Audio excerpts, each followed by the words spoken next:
আমাদের হচ্ছে আজকে অন্তর্বর্তীকালীন সরকারের পক্ষ থেকে সরকারের মাননীয় প্রধান উপদেষ্টার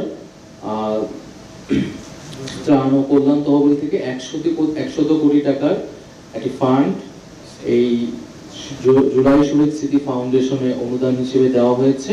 ছাত্র জনতার অভ্যুত্থানে নিহত ও আহতদের সহায়তার জন্য গঠিত জুলাই শহীদ স্মৃতি ফাউন্ডেশনে অন্তর্বর্তীকালীন সরকারের প্রধান উপদেষ্টা ডক্টর মোহাম্মদ ইউনূসের ত্রাণ তহবিল থেকে 100 কোটি টাকা অনুদান দেওয়া হয়েছে।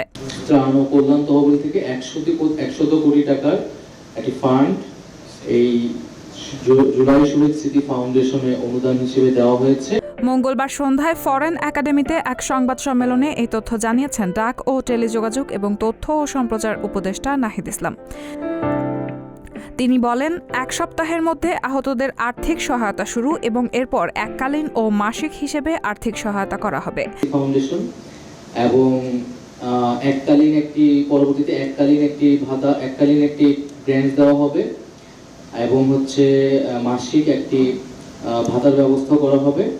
নাহিদ ইসলাম জানান, এখন পর্যন্ত স্বাস্থ্য মন্ত্রণালয়ের তথ্য অনুযায়ী ছাত্র জনতার অভ্যুত্থানে প্রায় 800 শহীদ এবং 20,000-এর বেশি আহত হওয়ার তথ্য পাওয়া গেছে। এর মধ্যে 700 পরিবারের সঙ্গে যোগাযোগ করা সম্ভব হয়েছে। সব পরিবারের সঙ্গে যোগাযোগ শেষ হলে স্মরণ সভা করা হবে। প্রাথমিক যে তালিকা সেটি তো করা হয়েছে। আমরা তো এর আগে যেটা বলেছিলাম যে 20,000 প্লাস হচ্ছে আহত। হ্যাঁ, একুরেটটা হয়তো আমি এই মুহূর্তে বলতে পারতেছি না, আপনাদের কাছে প্রয়োজনে আমি পাঠিয়ে দিব। আহত হচ্ছে 20,000 প্লাস। এটা হচ্ছে স্বাস্থ্য মন্ত্রণালয় থেকে যেই কমিটিটা করা হয়েছে। আর শহীদদের সংখ্যাটা হচ্ছে 800 কাছাকাছি, প্রায় 800 নাহিদ ইসলাম বলেন, প্রধান উপদেষ্টা চাইলে যে কোনো খাতে ডোনেট করতে পারেন। এই ফান্ডটি আমরা সরকারি ত্রাণ তহবিল থেকে শুরু করলাম। এখন দেশের সবার কাছে ডোনেশনের জন্য আহ্বান জানাচ্ছি। সরকারের জায়গা থেকেও বিভিন্ন উদ্যোগে সেটি আলাদাভাবে নেওয়া হয়ে থাকবে। নাহিদ আরও বলেন, আমরা আজকেই প্রধান উপদেষ্টার কাছ থেকে 100 কোটি টাকার চেকটি গ্রহণ করেছি। আমরা আজকেই মাননীয় প্রধান উপদেষ্টা মহোদয়ের থেকে আমরা 100 কোটি টাকার যে চেকটা সেটা রিসিভ করেছি এবং আমি অনুরোধ করব পুরো দেশবাসীকে এবং দেশের বাইরেও যারা আছেন, আপনাদের দান আমাদের ফাউন্ডেশনের জন্য খুবই গুরুত্বপূর্ণ। আমি দেশবাসীকে অনুরোধ করব এবং যারা দেশের বাইরে আছে তাদেরও বলবো যে আপনাদের দান আমাদের জন্য খুবই গুরুত্বপূর্ণ। যারা ইতোমধ্যে আহত অবস্থায় আছে, ক্রিটিক্যাল অবস্থায় আছে, তাদের চিকিৎসা খুব দ্রুত করার ক্ষেত্রে আপনাদের এই অনুদান খুবই গুরুত্বপূর্ণ। কারণ চিকিৎসা যত বিলম্বে হবে, দেরি করে হবে, হতাহতের সংখ্যা তত বাড়বে।